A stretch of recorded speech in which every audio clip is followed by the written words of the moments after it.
Quelques minutes d'intrusion et une riposte immédiate. Dans le ciel de Roumanie, à la frontière ukrainienne, un F-16 de l'armée de l'air roumaine prend en chasse un drone russe. L'appareil kamikaze vient de pénétrer sur plusieurs kilomètres dans l'espace aérien de ce pays membre de l'OTAN.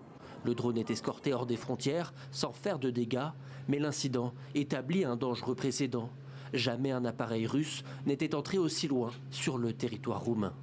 À 18h23, les F-16 ont détecté et suivi un drone sans pilote dans l'espace aérien national.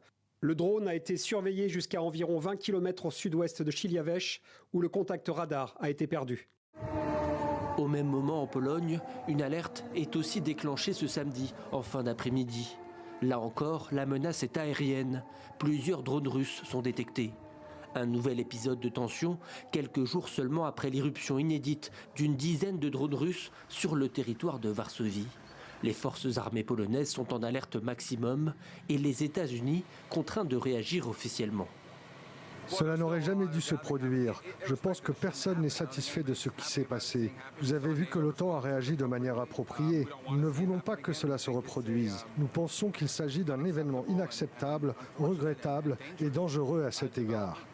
Pour de nombreux experts, les récentes incursions de drones russes en territoire polonais et roumain ne sont pas anodines. Le Kremlin testerait les défenses européennes.